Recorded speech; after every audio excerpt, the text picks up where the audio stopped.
This reflection also tends to the removal of the desire of empty fame, that it is no longer in thy power to have lived the whole of thy life, or at least thy life from thy youth upwards, like a philosopher, but both to many others and to thyself it is plain that thou art far from philosophy, thou hast fallen into disorder then, so that it is no longer easy for thee to get the reputation of a philosopher, and thy plan of life also opposes it. If then thou hast truly seen where the matter lies, throw away the thought, how thou shalt seem to others, and be content if thou shalt live the rest of thy life in such wise as thy nature wills. Observe then what it wills, and let nothing else distract thee, for thou hast had experience of many wanderings, without having found happiness anywhere, not in syllogisms, nor in wealth, nor in reputation, nor in enjoyment, nor anywhere. Where is it then? In doing what man's nature requires. How then shall a man do this, if he has principles from which come his effects and his acts? What principles? Those which relate to good and bad. The belief that there is nothing good for man, which does not make him just, temperate, manly, free, and that there is nothing bad, which does not do the contrary to what has been mentioned. On the occasion of every act, ask thyself, how is this with respect to me? Shall I repent of it? A little time, and I am dead, and all is gone. What more do I seek, if what I am now doing is work of an intelligent, living being, and a social being, and one who is under the same law with God? Alexander and Gaius and Pompeius, what are they in comparison with Diogenes and Heraclitus and Socrates? For they were acquainted with things, and their causes, forms, and their matter, and the ruling principles of these men were the same. But as to the others, how many things had they to care for, and to how many things were they slaves? Consider that men will do the same things nevertheless, even though thou shouldst burst. This is the chief thing. Be not perturbed, for all things are according to the nature of the universal, and in a little time thou wilt be nobody and nowhere, like Hadrian and Augustus.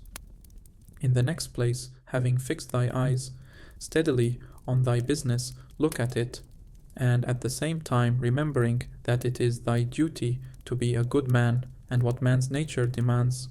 Do that without turning aside, and speak as it seems to thee most just, only let it be with a good disposition, and with modesty, and without hypocrisy.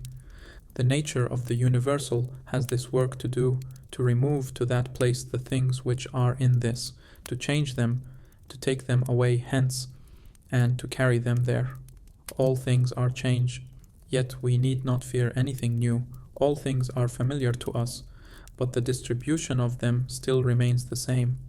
Every nature is contented with itself when it goes on its way well, and the rational nature goes on its way well when in its thoughts it assents to nothing false or uncertain, and when it directs its movements to social acts only, and when it confines its desires and aversions to the things which are in its power, and when it is satisfied with everything that is assigned to it by the common nature.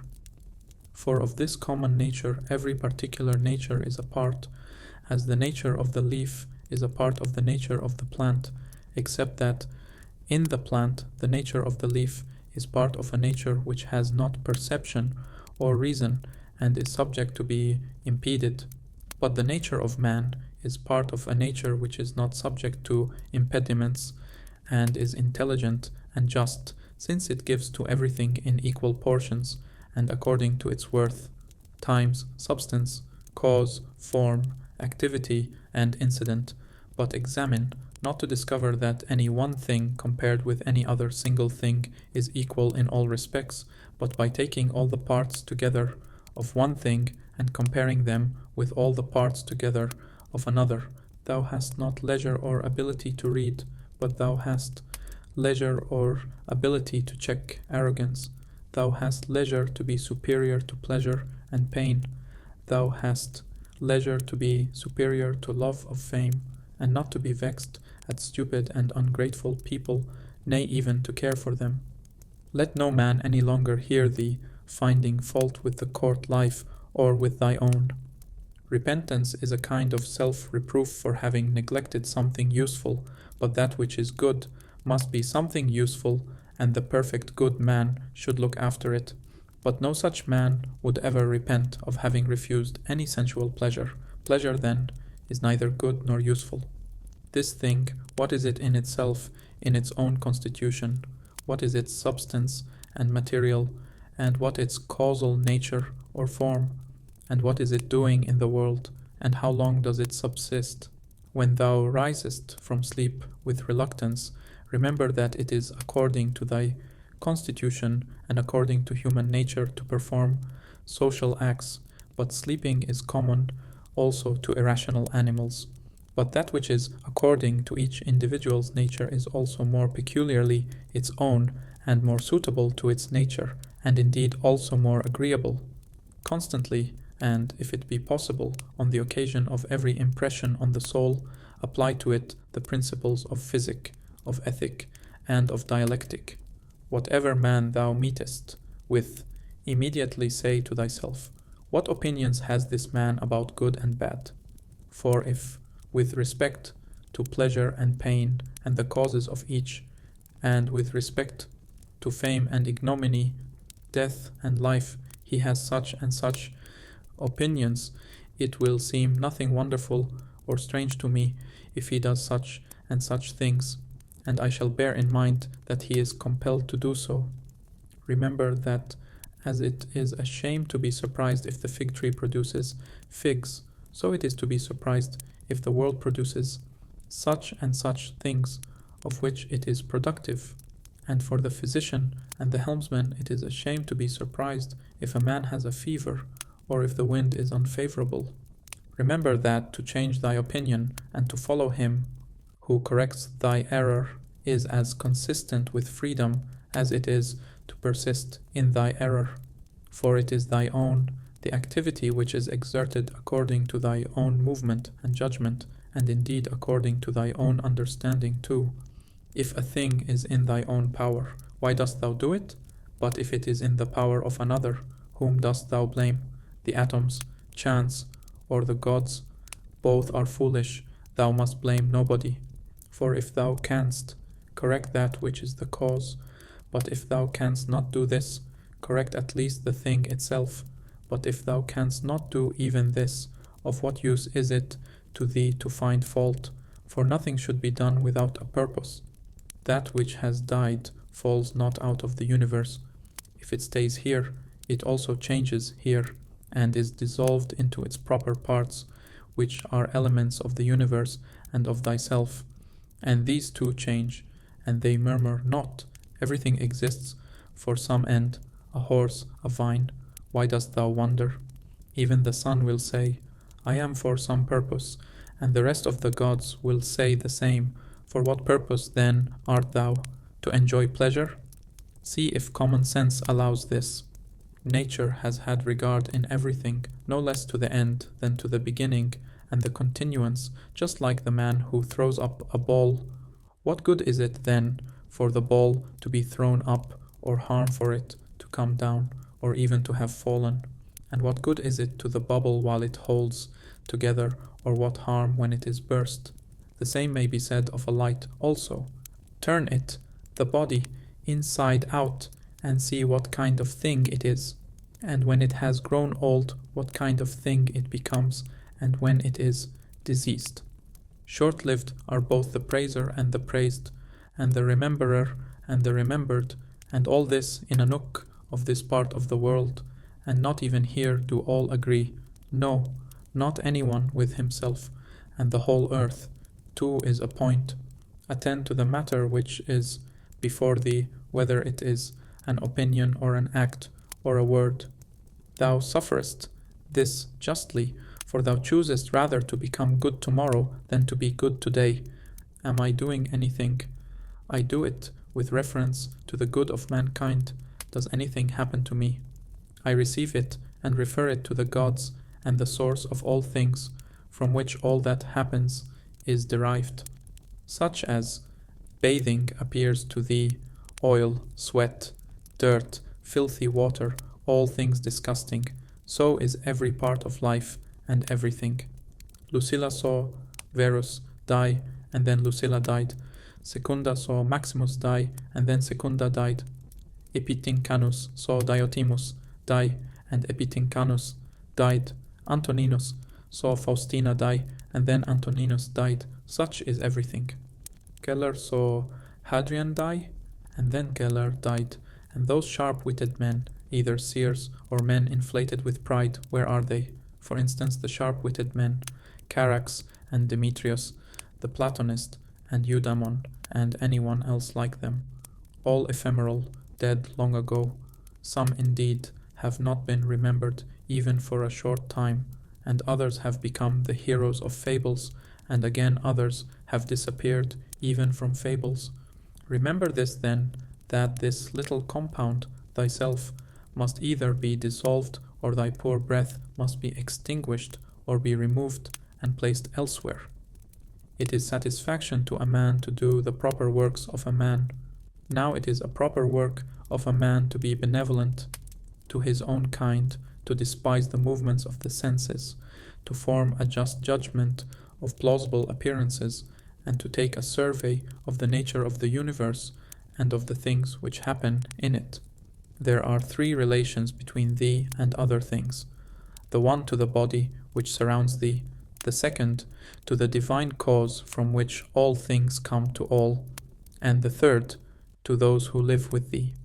Pain is either an evil to the body, then let the body say what it thinks of it, or to the soul, but it is in the power of the soul to maintain its own serenity and tranquility, and not to think that pain is an evil. For every judgment and movement and desire and aversion is within, and no evil ascends so high. Wipe out thy imaginations by often saying to thyself, now it is in my power to let no badness be in this soul, nor desire nor any perturbation at all, but looking at all things I see what is their nature, and I use each according to its value. Remember this power which thou hast from nature. Speak both in the Senate and to every man, whoever he may be, appropriately, not with any affectation. Use plain discourse. Augustus' court, wife, daughter, descendants, ancestors, sister, Agrippa, kinsmen, intimates, friends, Arius, Maecenas, physicians, and sacrificing priests, the whole court is dead. Then turn to the rest, not considering the death of a single man, but of a whole race, as of the Pompey, and that which is inscribed on the tombs, the last of his race. Then consider what trouble those before them have had, that they might leave a successor, and then, that of necessity, someone must be the last. Again, here consider the death of a whole race. It is thy duty to order thy life well in every single act, and if every act does its duty as far as is possible, be content, and no one is able to hinder thee, so that each act shall not do its duty. But something external will stand in the way. Nothing will stand in the way of thy acting justly and soberly and considerately, but perhaps some other active power will be hindered.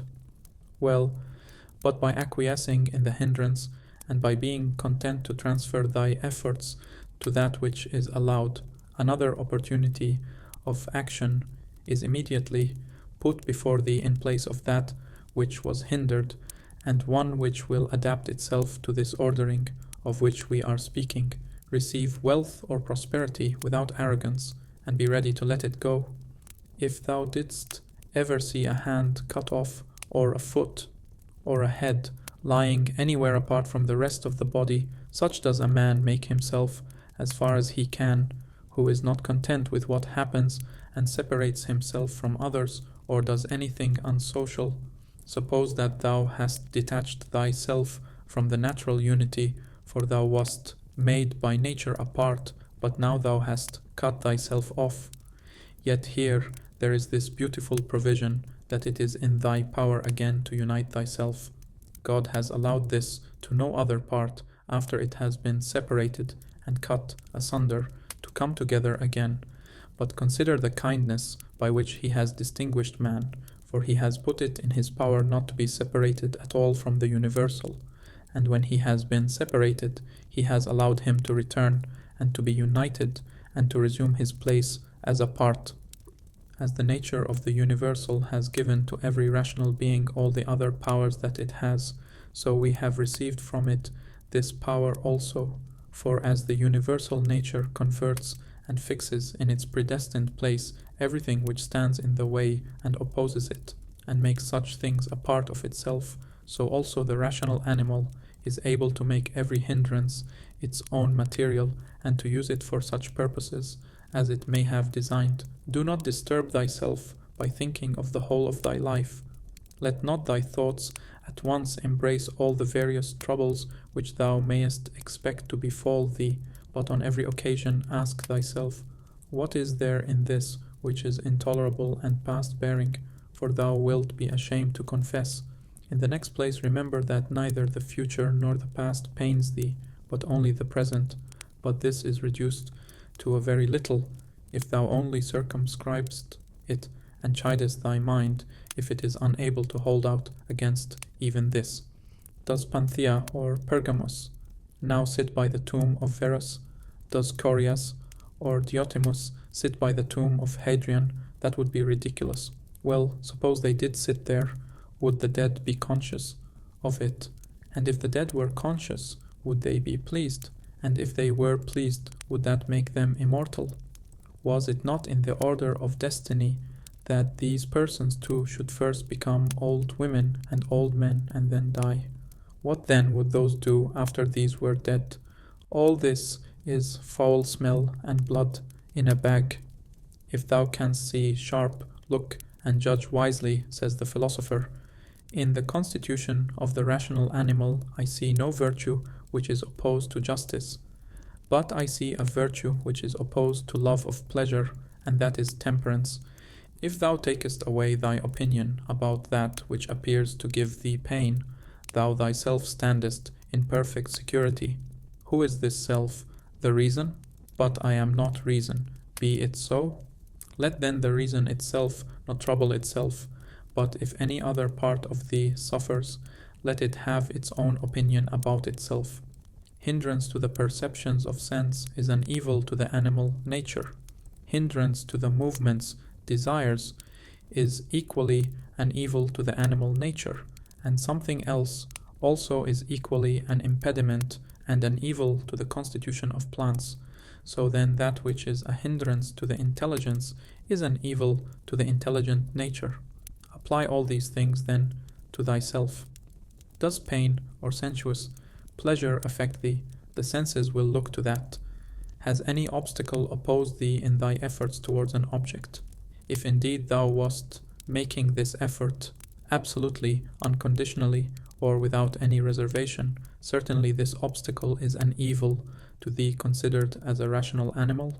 But if thou takest into consideration the usual course of things, thou hast not yet been injured nor even impeded. The things, however, which are proper to the understanding, no other man is used to impede, for neither fire, nor iron, nor tyrant, nor abuse touches it in any way. When it has been made a sphere, it continues a sphere. It is not fit that I should give myself pain, for I have never intentionally given pain even to another. Different things delight different people, but it is my delight to keep the ruling faculty sound, without turning away either from any man or from any of the things which happen to men, but looking at and receiving all with welcome eyes, and using everything according to its value. See that thou secure this present time to thyself, for those who rather pursue posthumous fame do consider that the men of after time will be exactly such as these whom they cannot bear now, and both are mortal. And what is it in any way to thee, if these men of after time utter this or that sound, or have this or that opinion about thee? Take me and cast me where thou wilt, for there I shall keep my divine part tranquil, that is, content, if it can feel and act conformably to its proper constitution. Is this change of place sufficient reason why my soul should be unhappy and worse than it was, depressed, expanded, shrinking, affrighted? And what wilt thou find which is sufficient reason for this? Nothing can happen to any man which is not a human accident, nor to an ox which is not according to the nature of an ox, nor to a vine which is not according to the nature of a vine, nor to a stone which is not proper to a stone. If then there happens to each thing both what is usual and natural, why shouldst thou complain? For the common nature brings nothing which may not be borne by thee. If thou art pained by any external thing, it is not this thing that disturbs thee, but thy own judgment about it, and it is in thy power to wipe out this judgment now.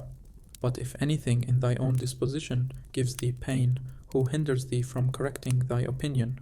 And even if thou art pained because thou art not doing some particular thing which seems to thee to be right, why dost thou not rather act than complain? But some insuperable obstacle is in the way. Do not be grieved then, for the cause of its not being done depends not on thee. But it is not worth while to live if this cannot be done. Take thy departure then from life contentedly, just as he dies who is in full activity, and well pleased too with the things which are obstacles. Remember that the ruling faculty is invincible. When self-collected, it is satisfied with itself if it does nothing which it does not choose to do, even if it resist from mere obstinacy. What then will it be when it forms a judgment about anything aided by reason and deliberately? Therefore the mind, which is free from passions, is a citadel, for man has nothing more secure to which he can fly for refuge, and for the future be inexpugnable. He then who has not seen this is an ignorant man, but he who has seen it and does not fly to this refuge is unhappy.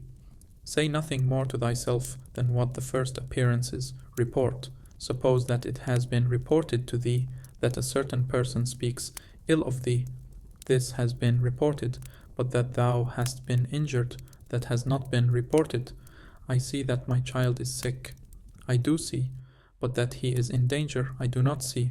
Thus then, always abide by the first appearances, and add nothing thyself from within, and then nothing happens to thee. Or rather, add something, like a man who knows everything that happens in the world. A cucumber is bitter, throw it away. There are briars in the road, turn aside from them. This is enough. Do not add, and why were such things made in the world? For thou wilt be ridiculed by a man who is acquainted with nature, as thou wouldst be ridiculed by a carpenter and shoemaker, if thou didst find fault, because thou seest in their workshop shavings and cuttings from the things which they make. And yet they have places into which they can throw these shavings and cuttings, and the universal nature has no external space.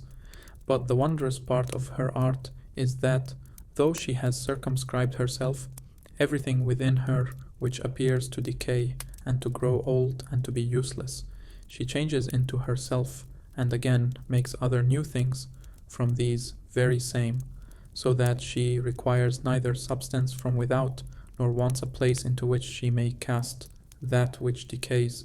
She is content then with her own space, and her own matter, and her own art. Neither in thy actions be sluggish, nor in thy conversation without method, nor wandering in thy thoughts, nor let there be in thy soul inward contention, nor external effusion, nor in life be so busy as to have no leisure. Suppose that men kill thee, cut thee in pieces, curse thee. What then can these things do to prevent thy mind from remaining pure, wise, sober, just? For instance, if a man should stand by a limpid, pure spring and curse it, the spring never ceases sending up potable water, and if he should cast clay into it, or filth, it will speedily disperse them and wash them out, and will not be at all polluted. How then shalt thou possess a perpetual fountain, and not a mere well? By forming thyself hourly to freedom, conjoined with contentment, simplicity, and modesty. He who does not know what the world is, does not know where he is, and he who does not know for what purpose the world exists, does not know who he is, nor what the world is. But he who has failed in any one of these things could not even say for what purpose he exists himself. What then dost thou think of him who avoids or seeks the praise of those who applaud, of men who know not either where they are or who they are? Dost thou wish to be praised by a man who curses himself thrice every hour? Wouldst thou wish to please a man who does not please himself? Does a man please himself who repents of nearly everything that he does?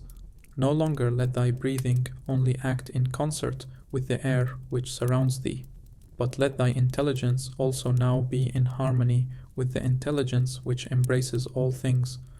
For the intelligent power is no less diffused in all parts and pervades all things for him who is willing to draw it to him than the aerial power for him who is able to respire it. Generally, wickedness does no harm at all to the universe, and particularly the wickedness of one man does no harm to another. It is only harmful to him who has it in his power to be released from it as soon as he shall choose. To my own free will, the free will of my neighbor is just as indifferent as his poor breath and flesh. For though we are made, especially for the sake of one another, still the ruling power of each of us has its own office, for otherwise my neighbor's wickedness would be my harm, which God has not willed, in order that my unhappiness may not depend on another. The sun appears to be poured down, and in all directions indeed it is diffused, yet it is not effused. For this diffusion is extension. Accordingly, its rays are called extensions, actin, because they are extended apoto ectinestai. But one may judge what kind of a thing a ray is, if he looks at the sun's light passing through a narrow opening into a darkened room, for it is extended in a right line, and as it were is divided when it meets with any solid body which stands in the way and intercepts the air beyond. But there the light remains fixed, and does not glide or fall off.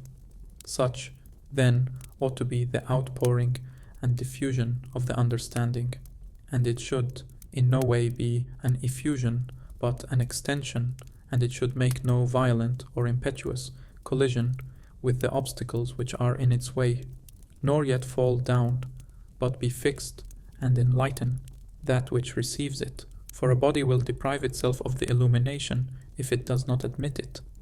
He who fears death either fears the loss of sensation or a different kind of sensation. But if thou shalt have no sensation, neither wilt thou feel any harm, and if thou shalt acquire another kind of sensation, thou wilt be a different kind of living being, and thou wilt not cease to live. Men exist for the sake of one another. Teach them then, or bear with them. In one way, an arrow moves, in another way, the mind. The mind indeed, both when it exercises caution and when it is employed about inquiry, moves straight onward not the less, and to its object. Enter into every man's ruling faculty, and also let every other man enter into thine.